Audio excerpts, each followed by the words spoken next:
While Jaryong recovers from the horned horror, Seong goes looking for something. She's been thinking about the 7-star raid, about Yu Seong's case, about what the official record says versus what she's seen of Yu Seong's son, this impossible, precisely forged weapon of a person who clearly comes from a father who was not what the record claims he was. She finds the technical logs in the Warrior High archives, in the database that most students don't know exists and fewer know how to access. There are logs from the 7-star raid. Data records, monitoring outputs, the technical footprint of what happened inside that dungeon. And the logs tell a different story from the official report. A *** monocontainment field ** was maintained inside the dungeon for * 48 hours * after the rest of the party retreated. 48 hours. The official report says Yu Seong fled. The technical log says someone was maintaining a monocontainment field for 2 full days after every other human being had left the dungeon. Yu Seong didn't flee. He * stayed. He stayed behind alone for 48 hours, maintaining a barrier that prevented something from escaping the dungeon. * mana erosion leak. * a contamination event that, if allowed to spread unchecked into the city above the dungeon, would have turned Seoul into a dungeon. Would have killed millions. The rest of the party left. Yu Seong stayed to hold the line, alone. For 2 days. And the mana erosion poisoning that destroyed his mana circuits that left him in a coma wasn't a consequence of failure. It was the consequence of * success. * of holding that barrier for long enough that the leak was contained. Of taking the full exposure of the mana erosion into his own body to protect everyone else. Yu Seong didn't abandon his party. His party abandoned him. And the world called him a coward. Seong sits with this information in the archive. Processing. Because this isn't just a revelation about one man's reputation. This is evidence of a deliberate cover-up. The official report didn't just get it wrong by accident. The official report buried evidence that was in the same database as the report itself. Someone chose not to include it. Someone decided that the story of Yu Seong the coward was more useful than the truth of Yu Seong the man who saved Seoul. And then the chapter gives us another piece. * Principal Go. * the head of Warrior High. A man who, the story reveals in this chapter, is not what his position suggests. He is working with what the story calls a secret faction, not defined fully yet, but clearly aligned with the interests that benefit from keeping commoners out of elite spaces, from ensuring that the hierarchy of rank and connection and family remains stable and protected. He knows about Jaryong. He knows about the Dragon Slayer's son. And he is already beginning to think about what to do about it. The principal of the most elite raiding school in the country is an active villain in the story of the boy trying to get into it. The corruption goes that deep. And Jaryong, who doesn't know about the logs yet, who doesn't know what Seong found, is about to walk directly into the institution that the man covering up his father's legacy controls. The stage is being set. The players are finding their positions. And the boy with the Titan steel staff and the 1 in 500,000 stats is getting closer to the door that leads into all of it. Let's sit with what Seong found. Really sit with it. Because the discovery in the archive isn't just Jaryong's father is innocent. It's something larger and more disturbing than that. The monocontainment data is in the *** same database ** as the official raid report. Not hidden in a separate system. Not encrypted or access restricted. The people who wrote the official report had access to the same information that Seong found. They saw the 48-hour containment field data. They saw the mana signature that showed Yu Seong present in the dungeon for 2 days after everyone else left. And they wrote the report anyway.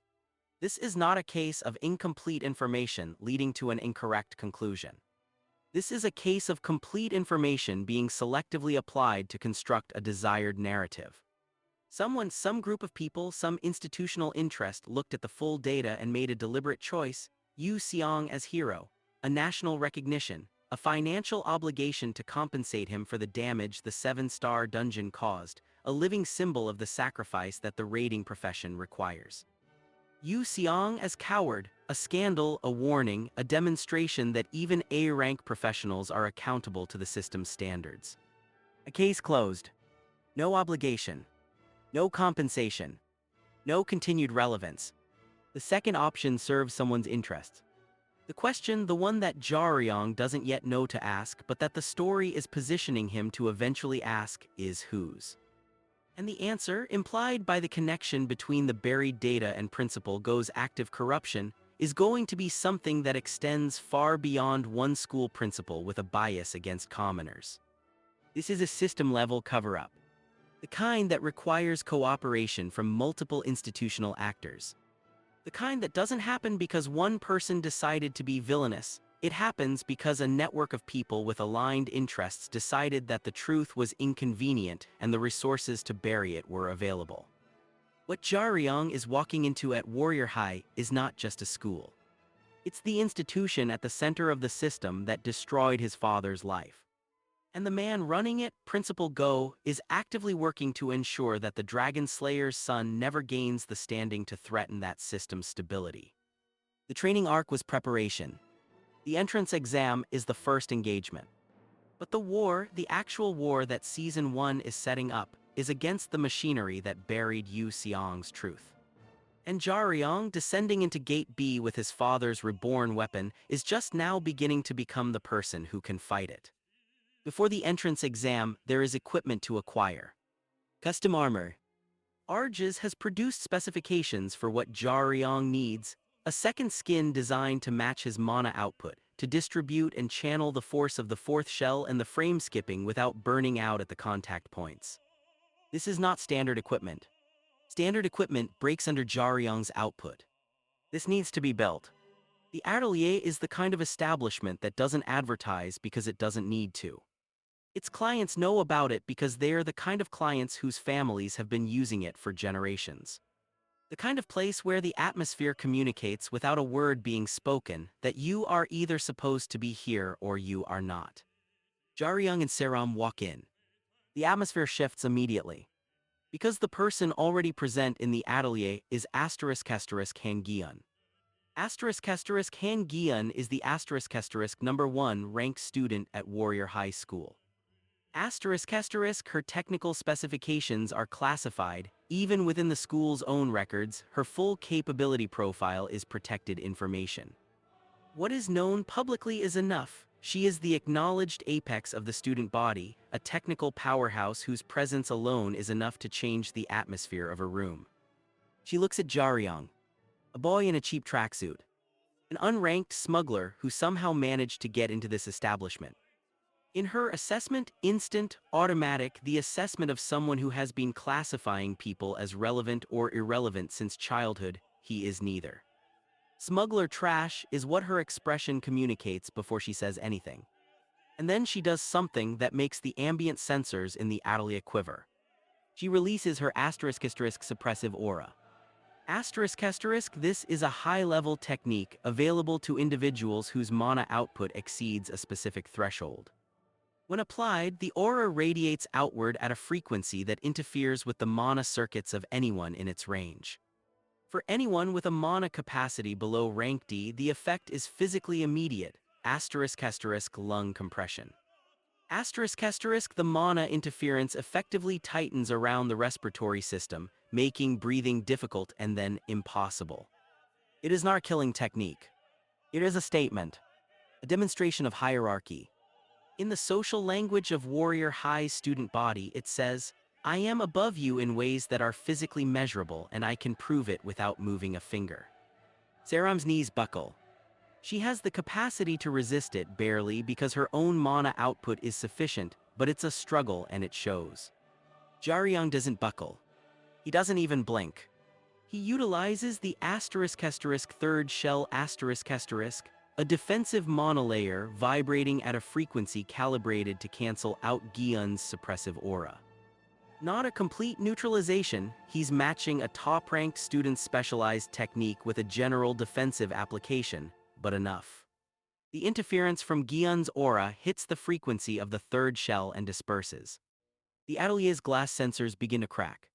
Not from the force, from the frequency conflict between Gaeun's suppressive aura and Jaryong's counter-resonance. The room is very quiet. Gaeun, whose suppressive aura has never failed to produce immediate, visible compliance in any person she's ever directed it at, is looking at a boy in a tracksuit who didn't flinch. Her eyes narrow. This is not the response the hierarchy is supposed to produce. The exchange that follows is sharp, lethal, and exactly as elegant as two people communicating via barely controlled mana output can be. The story renders this dialogue with the specific flavor of two predators who have just recognized each other as predators, which neither of them fully expected. Gaeun tells him in language that the chapter title makes explicit exactly what she thinks he can do with his presence in her space. ***, fuck off. ***, not a breakdown in composure. A statement. The social equivalent of the suppressive aura, but verbal. You are not in my category, leave. Jaryong for a moment just looks at her. And then he says something that the chapter doesn't fully spell out but that the context makes clear, something in the range of make me communicated through the specific vocabulary of mana tension. Gaeun proposes a shadow spar. A technical duel. No physical contact, they simulate attacks, predict each other's movements, score based on the accuracy of their reads. To a standard student, this is a mental exercise and intellectual game. To two people at their level, it is a high-speed battle of biological calculation, every simulated strike requiring perfect prediction of the opponent's mana flow, every simulated defense requiring the ability to read what's coming before it arrives. The spar begins. Gaeun moves with the elegance of a top-ranked ranger the frame skipping that comes naturally to someone whose ability stat is exceptional, her simulated strikes flowing through space with a fluidity that the onlookers can barely track. She is objectively extraordinary. And Jaryong keeps pace. Not by matching her technique. By doing something different. Something that uses his father's reading technique, the ability to analyze the micro-signals of an opponent's body before they fully commit to a movement. The twitch of a specific muscle fiber that precedes a strike by several hundred milliseconds. The shift in mana distribution that signals intent before the intent becomes action. He isn't predicting where she is. He's predicting where her mana will be in 3 seconds. Gaeun increases her output. Pushes into higher tier techniques. Shadow strike a move designed to resolve engagements in a single frame, moving too fast for prediction to work because the frame itself is shorter than prediction response time. Jaryong uses frame skipping. He compresses mana into his leg muscles, a burst so concentrated that the transition between positions is effectively invisible. No movement to predict. He's in one place, then he's already in another. He appears behind Gaeun. His staff, the Titan steel masterpiece that Arj's finished, hovers a centimeter from her neck. The onlookers don't breathe. The room doesn't breathe. Han Gaeun, the #1 student, the apex predator of Warrior High's student body, the person whose suppressive aura makes people's knees buckle, is standing frozen with an unranked commoner's weapon at her neck. Jaryong pulls back. The result is a draw, he says. And his expression is completely calm. Because he knows the political reality. His unranked status means that officially beating the student president in any formal context creates complications he doesn't need right now. A draw protects him from the fallout while still communicating everything that needed to be communicated. I can touch you. You know it. We both know it. Gaeun is still. Her expression has moved through several stages and settled somewhere complex. For the first time in her life at this school, possibly in her life anywhere, she has been outcalculated. Not outpowered. Not out-talented. Outcalculated. By someone who looked at her as a technical problem and solved it. Han Gaeun being the #1 student at Warrior High is not a courtesy title. It is not a political appointment or a family connection or a reputation built on managed perception. She earned the ranking through the specific, merciless, continuous process that Warrior High uses to establish where its students actually sit relative to each other. She is technically exceptional in the way that only people who were both gifted and ruthlessly trained can be. Her Ranger class specialization has been developed under instructors whose job it is to push exceptional students past what exceptional can normally reach. She has access to equipment that most A-rank professionals would consider aspirational. She has been told since her awakening that she is the best, and the machinery of her life has consistently provided evidence that this is accurate. This creates a specific blind spot. Not stupidity, Gaeun is not stupid. The blind spot is the assumption that the ranking tells the full story. That what is measured is what matters. That the hierarchy she sits at the top of is the real hierarchy, the complete one, the one that doesn't have significant values hiding beneath its measurement surface. When Jaryong appears in the atelier, cheap tracksuit unranked status, no institutional credential to speak of, her assessment system processes him correctly by the criteria it uses. He is below her. The suppressive aura is not cruelty. It's a test of the hypothesis. An unranked individual with no formal credentials has no business withstanding the suppressive aura of a number 1 ranked student. The aura is how the system proves this. And then he doesn't fall. And her assessment system has to do something it has rarely had to do, revise. The third shell she sees from him, the anti-resonance that neutralizes her suppressive aura's frequency, is not something she should be seeing from an unranked individual. The frequency matching requires a level of mana control that doesn't exist without either exceptional natural sensitivity or extensive, refined practice. He has neither credential. He has neither credential officially. She proposes the shadow Spar because it's the cleanest way to get better data. Not because she's being gracious. Because her assessment system just received information that doesn't fit its model, and the scientific response to that is more testing. What the shadow Spar gives her is not just better data. It gives her a fundamental revision of something she's been holding as an axiom since she began her ranking, that the rank system measures what matters. The rank system measures what it can measure. It measures output in controlled conditions against calibrated instruments. It measures performance in structured tests against defined criteria. It measures the things that the ranking methodology was designed to measure. It cannot measure the specific compounded result of 2 years of real dungeons and a dead man's techniques inscribed into a living body's nervous system. It has no instrument for that. Jaryong is behind her. His staff is at her neck. And the ranking system has no category for what just happened. Gaeun is standing at the moment where her worldview's most fundamental assumption has just been challenged by a piece of evidence it cannot accommodate. What she does with that moment, how she processes this revision, is going to be one of the interesting threads of Season 2. The chapter ends with one observer that hasn't been mentioned yet, Han Seonwoo the atelier's head designer. A former teammate of Yu Seong. He's been in the shadows watching. He recognizes the style. The specific technical signature of Yu Seong's teaching, the reading, the frame skipping, the anti-rhythm approach to combat. He recognizes it the way you recognize a song you haven't heard in 25 years. The Dragon Slayer's son. He's arrived. The shadow Spar with Gaeun produces consequences that radiate outward through the story's social landscape. Within the atelier, the immediate aftermath is Han Seonwoo stepping out of the shadows. He looks at Jaryong with the expression of someone confirming what they suspected rather than discovering something new. "I knew your father," he says.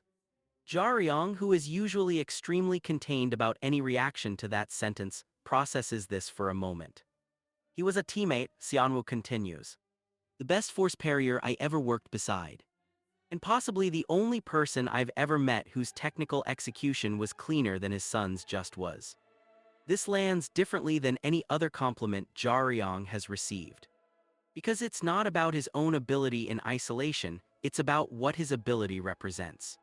His father's teaching continuing in him. His father's legacy surviving. Seonwoo recognizes something else in the shadow Spar that the other observers missed. During the fight, Jaryong wasn't just executing the techniques he knew, he was testing the edges of something newer. A self-buff magic that he's been developing internally that went partially active during the higher intensity sequences of the Spar. Seong identifies this and notes it. The *** chapter 33 flashback ** makes the teaching explicit, young Jaryong. A brick wall. His fist over and over. Not breaking through. Getting hurt. Getting back up. His father's scarred hands, scarred by 20 years of dungeons and a poison that's been slowly killing him, guiding the boy's form. Talent is a door, Seong told him. But effort is the key. Every punch Jaryong throws is a culmination of 1,000 failures. Every frame skip is the survivor of 1,000 framings that didn't work. Every needle is the successful end of a process that started with needles that failed, broken down and rebuilt until nothing could fail. That's the factory. That's what stands behind the moment where he appeared behind Gaeun with his staff at her neck. Not genius. *** effort compounded. ** chapter 34 introduces the next person who is going to be significant in Jaryong's development. Zeke goes to find him. In a ** neon-lit alley ** the specific geography of the underground economy that keeps appearing in this story, always at the edges of the official world, he meets a man sitting on a crate, smoking a cigarette, wearing the specific kind of damaged composure that belongs to people who were once at the top of something and are no longer there. ** Im Yiwen. ** former rank 5 adventurer. Once the world's greatest ** main dealer ** the technical term for the apex attack role in a raiding squad, the person whose damage output dictates when and how the monster dies. He has a prosthetic leg. He has the eyes of someone who has seen too many people die in dungeons and had to keep a professional face about it until one day he didn't have a professional face anymore. A raid took his leg. And more than his leg. He has been retired since. You want me to train a brat? Yiwen says. His voice is like sandpaper on metal. A voice that has been roughed up by years of cigarettes and things he doesn't talk about. Zeke shows him the data. Not the summary. The raw assessment output from the gear drone test. The biometric analysis. The shadow Spar footage from the atelier. Yiwen stops smoking. He looks at the BBB stat distribution. Looks at the frame skipping data. Looks at the footage of the moment where Jaryong appeared behind the #1 student with no detectable movement transition. He recognizes something in the data patterns. Not just high stats. Not just impressive technique. The specific signature of a person who can redirect the force of something much larger than themselves.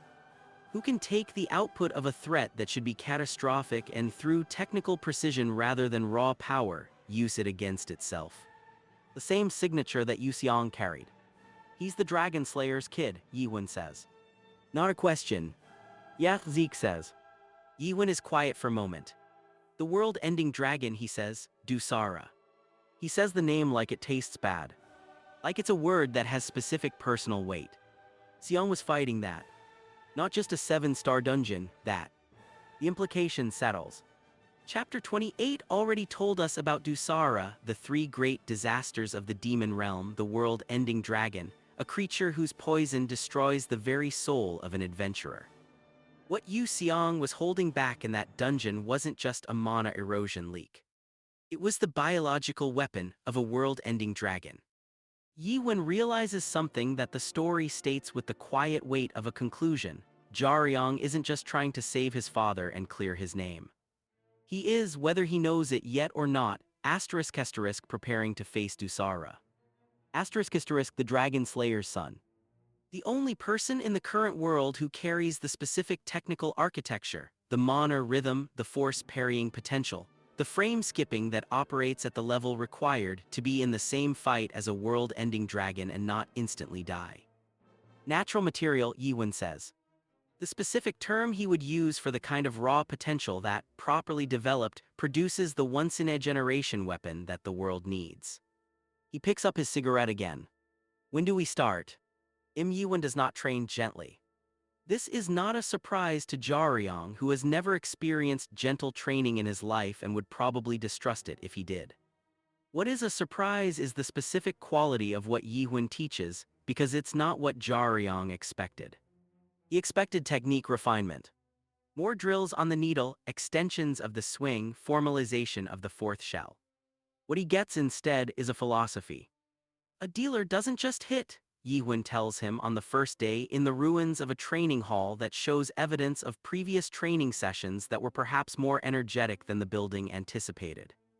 A dealer is the heart of the raid. You dictate when the monster dies. Not the tank who holds it. Not the healer who keeps the tank alive, **U. The dealer's output is the clock that everything else runs against. The technical aspect of this training, internal self-buffing. This is a rare skill.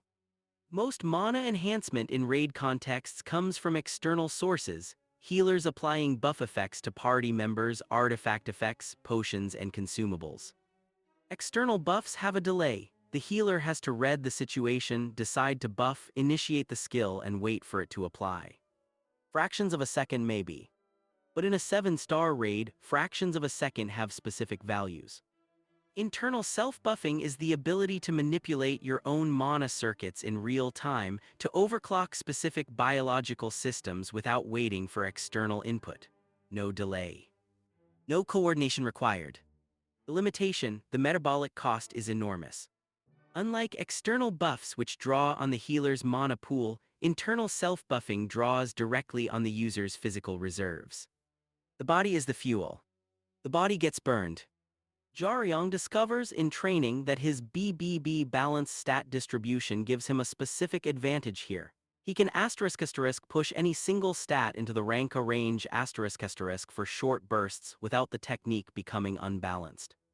A fighter with strength-heavy stats pushing strength higher runs the risk of the elevated strength breaking the equilibrium of their movement, too much force in one vector.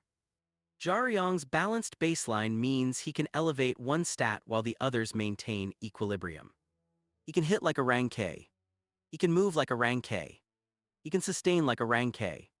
Not simultaneously and not for long, but strategically, in the specific moments that matter. His body becomes, during this training period, a ** furnace of effort. ** the metabolic cost of pushing his stats to A range is extreme. He is burning biological reserves at a rate that requires T-Yang level resupply in terms of food, sleep, and recovery. The hospital staff, when he checks in on his father, look at Jaryong's biometrics with expressions that say you are not being kind to yourself. He doesn't adjust. Because somewhere in this month of hell training, something shifts in what Jaryong is doing it for. The joy of mastery that he first felt after the horned horror isn't just a moment anymore. It's becoming a direction. He isn't just training to afford the hospital. He isn't just training to clear his father's name. He is training because he is discovering that the ceiling of what he can do is further up than he can currently see. And the specific drive of a person who wants to find that ceiling is starting to replace the purely survival-oriented motivation that has been driving him for 2 years. He is starting to want this for himself. Not instead of his father. Not instead of the debt and the truth and the justice that needs to happen. But alongside it. He wants to find out what the Dragon Slayer's son is capable of. In the quiet of one evening, Yi-hun talks to Zeke. Away from Jaryong. The two older men, over coffee, having the conversation that Yi-hun hasn't let himself fully have since he agreed to this. He lays out what he's seen during the month of training. Not just the technical progress, which is extraordinary because Jaryong's self-buff development has moved faster than any student Yi-hun has trained in his career, including the students who went on to become the top professionals of their generation. What Yi-hun is talking about is the ** flame. ** Seong had it, Yi-hun says. The thing that makes you go deeper when the rational calculation says stop. The thing that keeps you standing when your body has already filed the paperwork for giving up. He looks at his coffee. Every generation or so, you get a person with that. The kind of person who doesn't just fight well, the kind of person who the world actually needs to exist, because the things that are too dangerous for everyone else need to be too dangerous for someone who won't stop anyway. He puts down his coffee. Jaryong has it. A pause. He's going to need it. Because what destroyed his father is still out there. And it's going to come for this one eventually too. The training concludes. Jaryong is ready for the grand grade test. Ready in the sense that he has developed everything available to be developed in the time available. Whether he's ready in the absolute sense, whether what he is now is enough for what's coming, is a question that will only be answered inside the mountain Bukhan Labyrinth. November. Autumn leaves at Mountain Bukhan. The location of Warrior High School's transfer practical test are the color of dried blood. This is not an accident of imagery. The story is being deliberate about it. The testing center looms over the valley like something that was built specifically to be imposing. High-tech, massive, the architectural language of an institution that takes its gatekeeping seriously. This is not just a school entrance exam. This is the entry point to the system that determines who gets to shape the future of the raiding world, who has access to the resources, the training, the connections that make the difference between surviving and thriving in this new reality. And the people gathered to attempt it know exactly what it means. Hundreds of applicants. The elite of the elite, children of rank professionals, students from the top training programs, the carefully prepared products of families who have been investing in this outcome for years. Private security details. Rank B equipment as casual wear. The kind of confident, exclusive atmosphere that exists only in spaces where everyone present has always had access to everything they needed and expects that to continue. Jaryong arrives in a taxi. He's wearing a tracksuit. He's carrying a long bag. The reaction of the assembled elite applicants to Jaryong's presence is the reaction that the elite always have to something that doesn't fit their established categories. Dismissal followed by reassessment when the dismissal fails to produce results. First, he's Smuggler trash. A commoner who snuck into the test through a loophole. An anomaly that the system will correct once the actual assessment begins. Then they see Seong next to him. Seong, who has high-spec institutional equipment and a warrior high enrollment already, treating this commoner like someone relevant. This produces confused recalibration. Then Aisha arrives. Aisha is the top-ranked applicant, the technical peak of the ranger class in the entering cohort. She is Seong's complicated family-adjacent figure, and she has absorbed the standard elite world assessment of Jaryong's presence. He doesn't belong, the test will demonstrate this, and the sooner that happens the cleaner the situation is for everyone. Her lieutenant, a senior named Jang Sangyong decides, with the confidence of someone who has never had a decision like this go wrong for him, to accelerate the process. Before the test begins, he encircles Jaryong with a group. A suppressive encirclement formation a tactical move that uses coordinated monopressure from multiple points to create a zone that effectively communicates you are surrounded by things that can hurt you. Jaryong stands in the middle of it. His eyes skip across the formation, cataloging weights, mana levels, stance quality. Running the calculation automatically, the way his threat assessment has been running automatically for 2 years. He doesn't reach for his weapon. He releases a focused killing intent. Controlled, precise. The technical communication of a predator who has decided that the prey in front of it is not worth the energy of an actual engagement, but wants the prey to understand the distinction clearly. The formation stops. Sangyong doesn't accept this. His pride is the pride of someone who has never been communicated to this way by someone lower in the hierarchy, and the dissonance of it breaks his self-control. He throws a full-power strike. Rank C force, mono-reinforced, aimed at Jaryong's face. To the assembled onlookers, it's a blur. Jaryong moves his head *1.2 centimeters. The strike misses by exactly 1.2 centimeters. Not because Jaryong got lucky. Because he calculated the trajectory to the millimeter and moved the minimum amount necessary to make it a miss. Micro-evasion. The absolute refinement of frame skipping to a level where the frame being skipped is so small that the evasion becomes nearly invisible. And then the counter. Not a punch. Not a full strike that would demonstrate power levels Jaryong isn't ready to show publicly. The needle ** with his bare hand, hitting the technical pressure point of Sangyong's mana junction with the precision that turns the opponent's own mana against them. Sangyong's mana backfires into his own lungs. He collapses. Jaryong stands over him. "Your pride is high," he says. His voice is completely level. "But your technical execution is garbage." He turns away. Aisha is staring. The assessment she performed of this commoner, rapid, automatic, confident, was wrong in its most important conclusion. She didn't just underestimate his power. She failed to identify what kind of thing he was. She realizes this now. Looking at Sangyong on the ground. Looking at Jaryong's back. He didn't use 10% of his capacity on that. Not even close. In the minutes before the test begins, Jaryong has a final conversation with Han Seonwoo the atelier designer, the former teammate of his father. The final weapon is confirmed. The staff that Arj's finished that Seonwoo has helped calibrate to Jaryong's specific mana architecture. Ranka artifact. The technical ceiling of what can be produced through conventional crafting and materials. Capable of handling the mana pressure of a 7-star dragon slayer. Jaryong tucks the weapon into the bag he's been carrying. The bag that to the casual observer is just a long bag.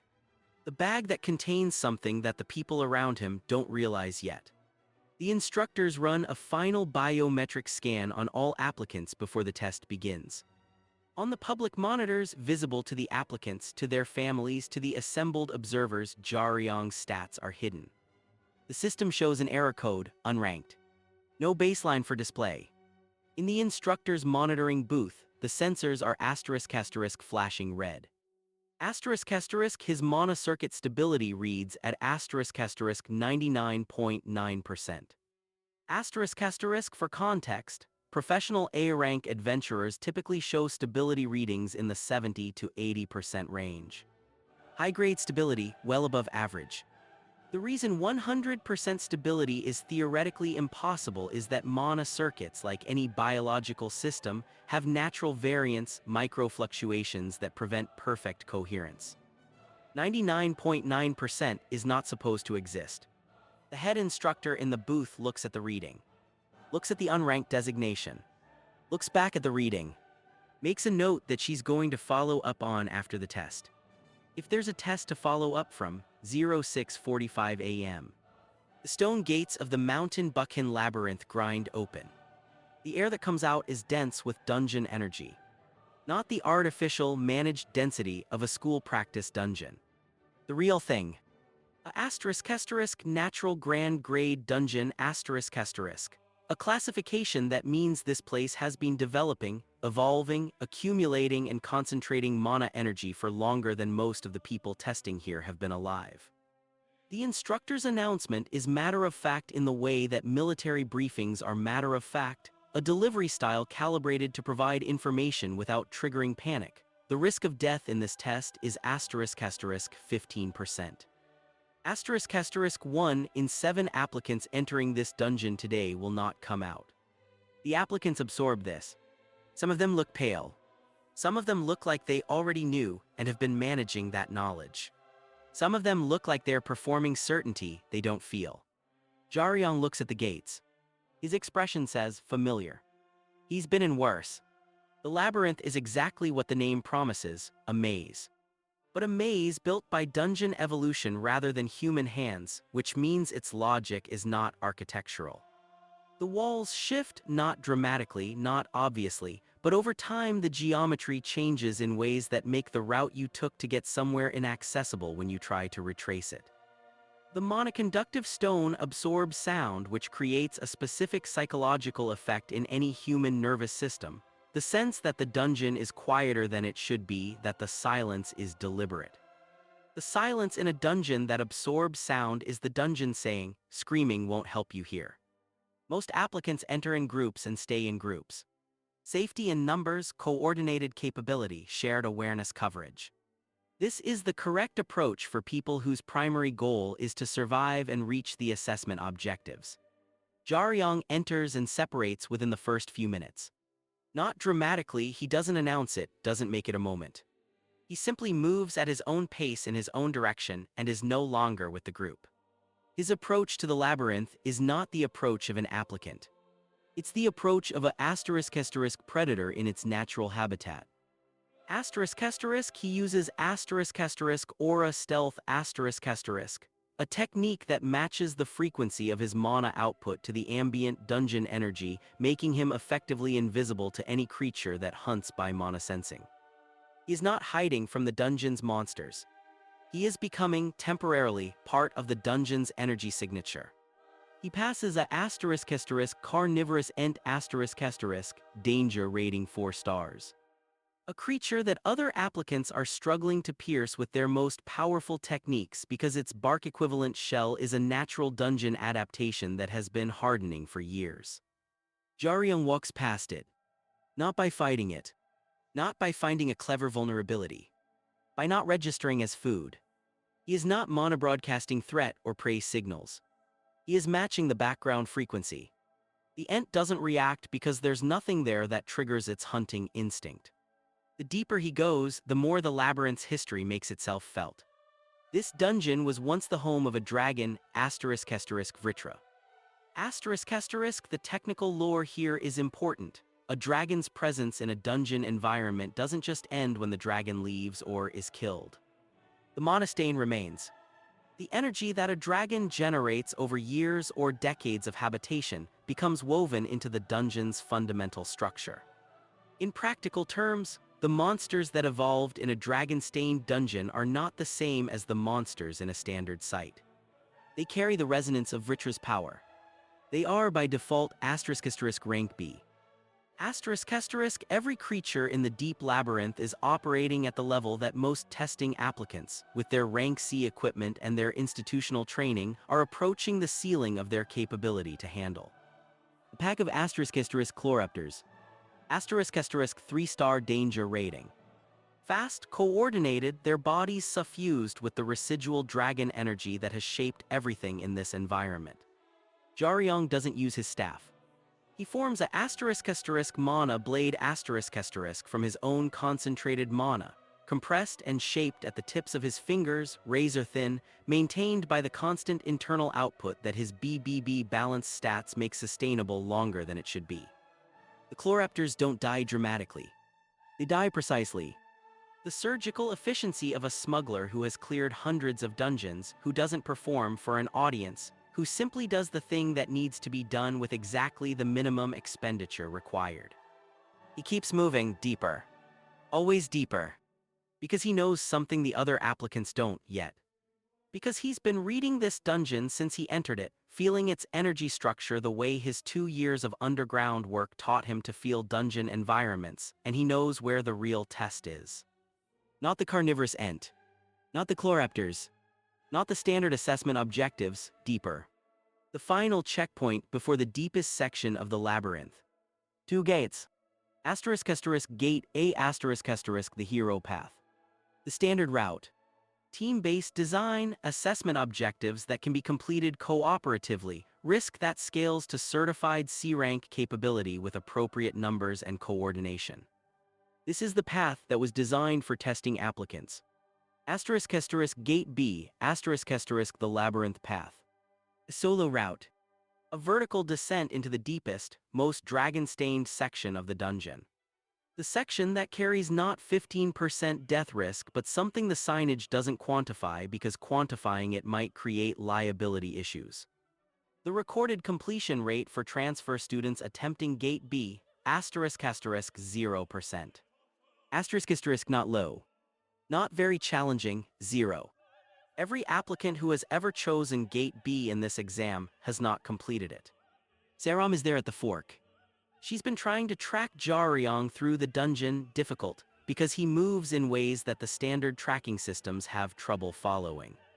She reaches him at the fork and reads immediately what he's looking at. "Don't," she says. It's not really a plea. It's the protest of someone who knows it's not going to change the outcome. Jaryong looks at Gate B. Then at Seong. "I didn't come here to be a student," he says. She waits. "I came here to be the Dragon Slayer." He activates his internal self-buff. Not all of it, not the full overclock that pushes his stats to A range, because he needs that for what comes next, and burning it here is strategically wrong. But enough. A controlled ramp to the edge of B range, optimizing his movement and mana flow for solo deep dungeon work. His movement speed reaches the technical specification of rank A. Not his rank, his execution. He walks through Gate B and disappears into the abyss. Let's talk about what's waiting inside Gate B. Because it's not just a harder dungeon section. What Jaryong is walking into has been designed to kill him. *** Principal Go. *** The head of Warrior High School. The man responsible for this exam, for the safety protocols, for the management of Gate BTCAS difficulty parameters. Chapter 45 confirms what Chapter 26 began to imply. Principal Go is actively corrupt. He is working with the secret faction, the specific organized interest in Warrior High's power structure that benefits from the school remaining exclusively accessible to the elite. That benefits from commoners being filtered out not just through legitimate competition, but through the rigging of the competition itself. Go knows who Jaryong is. He is known since Seong brought him to the school's attention. He knows the son of the Dragon Slayer has stats that don't fit any standard model, techniques that have stunned a white-class ranker, and the specific kind of determination that, if allowed to develop in a properly resourced environment, produces someone the elite structure cannot manage. Though he has taken steps inside Gate B in the specific path that only the most exceptional or most desperate applicants would ever take, there is ** artificial mana congestion. ** this is a technical manipulation of the dungeon's energy structure. The natural dragon stain in the labyrinth's depths already makes it exceptionally dangerous. The artificial mana congestion amplifies this by compressing the dungeon's ambient mana into patterns that are specifically hostile to human mana circuits. The effect: any awakened individual operating inside the congestion zone experiences ** mana circuit interference. ** their abilities become unreliable. Their internal buffs stall. Their mana output becomes unpredictable. For an awakened individual who depends on the precise, controlled mana output that their techniques require, for someone like Jaryong, whose entire combat philosophy is built on technical precision, mana circuit interference is not just dangerous. It is, in theory, lethal. The trap is designed specifically. A commoner who enters Gate B will encounter the mana congestion. The congestion will interfere with their abilities. The dragon-stained rank B monsters in the deep section will kill them. The death will be logged as standard hazard of the Gate B route, clean, deniable. Effective. In the ** Academy Director's Office **, where monitors show every applicant's position through tracking signals embedded in their biometric scan, Principal Go watches the display. Jaryong's icon has entered Gate B. The monitors for Gate B should show the tracking signal degrading as the mana congestion takes effect. Should show the icon slowing, stopping, then going dark. The monitors are doing something else. Jaryong's icon is moving. Not slowing. Not stopping, ** moving. ** through the mana congestion zone. At a speed that the sensors, struggling with the interference themselves, are having difficulty accurately rendering. Go watches the display. The icon doesn't stop. Inside Gate B, what the monitors can't fully capture, the mana congestion hits Jaryong like weather. Not like a wall, like the specific, penetrating difficulty of rain and wind that requires adjustment rather than stopping. His mana circuits register the interference. The precise control he normally exerts over his output becomes more effortful. The way precise control over anything becomes more effortful when the operating conditions are adverse. But the congestion was designed for someone whose mana control depended on clean, undisturbed conditions, whose technical precision broke down under interference. Jaryong has been operating in uncontrolled conditions for 2 years. 2 years of dungeons where the environment was hostile, where the air quality was wrong, where the temperature was extreme, where the pressure was real and the consequences were real, and he couldn't ask for the conditions to improve before continuing. The mana congestion is a hostile condition. He is ** trained in hostile conditions. His mana control didn't develop in clean testing environments where everything was calibrated for optimal performance. It developed in the specific mess and chaos of illegal dungeons where optimal performance was not an option. The trap's designers, Principal Go and the faction working with him made an assumption that was reasonable for any other applicant, that precise mana control requires undisturbed conditions. For Jaryong, that assumption is wrong. His precise mana control was built inside disturbance. The mana congestion is just another hostile variable. He adjusts the way he always adjusts and keeps moving. The monitors in the director's office don't show a degrading signal. They show frame skipping. The specific sensor signature of Jaryong's movement style, the rapid positional transitions, the compressed mana releases, the movement pattern that the Gear Drone Pro Ver 9.22 couldn't track cleanly in a controlled environment. Go watches the display. His expression changes. Inside the dungeon at the bottom of Gate B, in the deepest section of a labyrinth that once housed a dragon and has been accumulating that dragon's energy residue ever since, Jaryong stops. He looks at the chamber ahead of him. The final guardian of Vritra's labyrinth. The creature that has been sitting at the deepest point of the dungeon since the dragon left or was killed or moved on, the history is unclear, and has been growing, evolving, absorbing the dragon stain energy for years. The creature that has a 0% transfer completion rate attached to it, not because the test designers put it there, but because every applicant who ever made it this far turned back before engaging it. Jaryong looks at it. The Guardian looks at Jaryong. This is the moment that Chapter 45 ends on. The full revelation of what the season has been building to. Not a fight, not yet, the chapter ends at the threshold of the fight. But the image it ends on, Jaryong standing in the deep dark of Vritra's labyrinth, his new staff finally revealed from the bag he's been carrying since the test began. The Titan steel masterpiece that Arj's finished. Calibrated by Han Xianwu. The weapon that Yu Seong commissioned 30 years ago and never completed. Reborn as something different. Something for the son rather than the father. Something built for frame skipping and the fourth shell and the specific, unprecedented technical architecture of a person with 1 in 500,000 balanced stats and 2 years of illegal dungeon work, and his father's impossible techniques inscribed in his nervous system. The staff gleams blue-tinted in the dungeon's dragonlight. And Jaryong's face, the face that has been neutral and calculating and carefully managed through every engagement, every confrontation, every moment that required him to be something less than he actually was, looks exactly like his father. Like Yu Seong, the Dragon Slayer. In a photograph taken 25 years ago during a 7-star raid, when a man stood between civilization and destruction with nothing but technique and will, and the specific kind of flame that doesn't go out when rational calculation says it should. Let the hunt begin, Jaryong whispers. He lunges forward. Let's take a breath. Because a lot has happened, and before we land on everything Chapter 45 leaves unresolved, it's worth taking stock of where we are.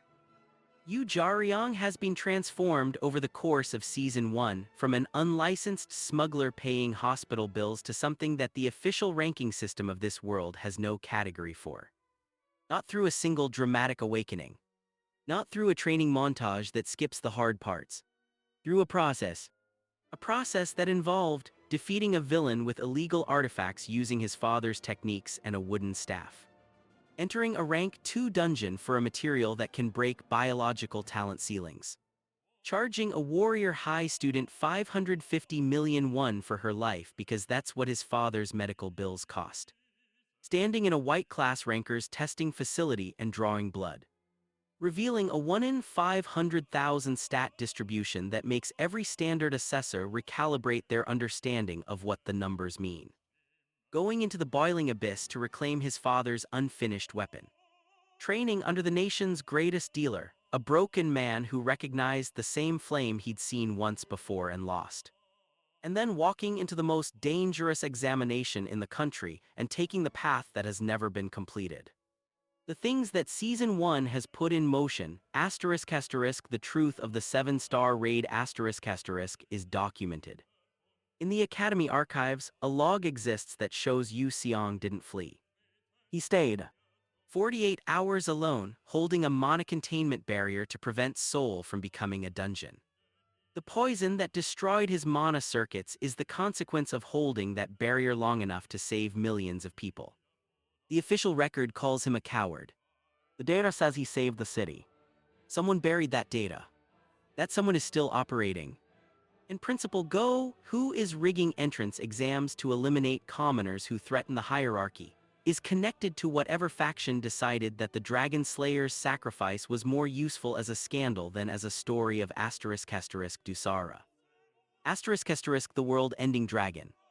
The creature whose poison is in Seong's veins, turning his mana circuits to wasteland. The creature whose biological weapon Seong was fighting for 48 hours in that dungeon. It is one of the 3 great disasters of the demon realm. It is still out there. And Im Yihun, the man who has seen more dragon encounters than anyone alive who is still walking, believes that Jaryong is the only person in the current world who carries the specific technical architecture to face Dusara and survive. Jaryong, standing in the deepest part of Vritra's labyrinth with his father's reborn weapon, is about to prove something. Not just that he belongs at Warrior High. Not just that the Dragon Slayer's son is real. He's about to prove that the world's assumption that the hierarchy is settled, that the commoner from the slums knows his place, that the son of a disgraced man carries his father's shame, is wrong. He's going to walk out of Gate B. First person in the test's history.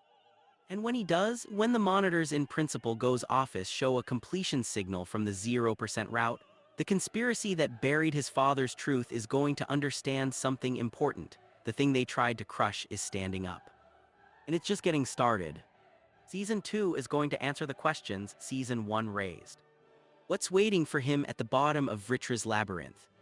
What happens when he walks out?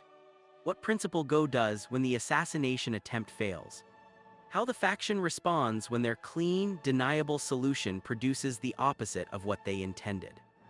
And how close Seong's mana circuits are to the one thing that could actually help them, now that his son is inside the institution that has the resources to try. But right now, in the deep dark of a dungeon that once housed a dragon, a boy who was told he didn't belong is fighting his way toward belonging. Not for the title, not for the rank, for a man in a hospital bed who taught him that effort is the key. That you don't leave people behind. That talent is a door, but the person who walks through it is the one who decided to keep trying when the door was locked. Jaryong. Smuggler. Son of the Dragon Slayer. 1 in 500,000 stat distribution. Titan Steel Staff. The needle and the swing and the 4th shell and the specific flame that doesn't go out. The Dragon Slayer's heir. And he is absolutely, completely, devastatingly just getting started. Let's inventory everything that Season 1 has left open. Because the finale of Season 1 is not an ending, it's a launch. Thread 1, the Guardian of Vritra's Labyrinth.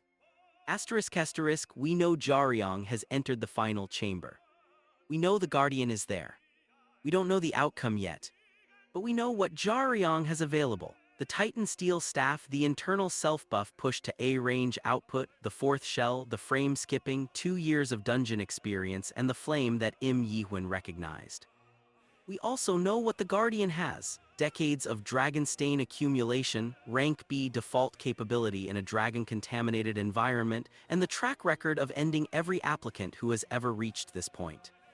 The fight when Season 2 begins is going to be something. Thread 2, Principal Go and the faction. His assassination attempt is failing. The monitors show Jaryong moving through the mana congestion zone instead of dying in it. The carefully designed deniable death is producing the opposite of the desired outcome. How an institution responds when a clean solution becomes a visible problem is one of the most consequential things that can happen in a story about corruption. Go has to make a decision, escalate, retreat, or find a different angle. His decision and the faction's response to it will drive much of Season 2 institutional conflict. Thread 3, the medical research. Zeke knows about Dusara's poison. He knows what's in Yuxiang's mana circuits. The question of whether the Warrior High Research Division, which, per the original deal that brought Jaryong to the school's attention, is supposed to have access to Seong's case, can actually help is one that Season 2 is going to have to address. And the sub-question within that thread, what else does Zeke know about Dusara? The world-ending dragon is described as one of the 3 great disasters of the demon realm. If Seong was fighting it, if the 7-star raid was actually an encounter with a great disaster, then what does it mean that it's still out there? That its poison is still active in Seong's body? That Yiwen believes Jaryong is being prepared for an eventual confrontation with it? Thread 4, Serom's archive discovery. She has the data. The 48-hour containment log. The evidence that Seong stayed behind. The proof that the official report is false. What does she do with it? And who, in the institutional machinery of Warrior High, which is controlled by people like Principal Go, can it be taken to without being buried again? Thread 5, Han Gaeun. The number 1 student stood in the atelier with an unranked commoner's staff at her neck and had her fundamental assumption about the ranking system's completeness challenged. This is a significant character moment, and it doesn't resolve in one chapter. What Gaeun does with this experience, whether she becomes an obstacle, an ally, a rival in the productive sense, or something more complicated, is a thread Season 2 is going to develop. All of these threads are live. All of them are going to pull tight as the season continues. And Jaryong at the bottom of Vritra's labyrinth with his father's weapon and his father's fire is the person at the center of every one of them. He doesn't know most of this yet. He's focused on the Guardian in front of him, on the fight that needs to happen and the completion percentage that needs to change. One thing at a time. That's how Seong would have done it. One fight at a time. One dungeon at a time. One person saved at a time, even if saving them cost everything. His son is doing the same. One more fight. Then he walks out. And the world is going to have to figure out what to do with a 0% statistic that just became 100. Subscribe. Season 2 is coming. Don't miss it.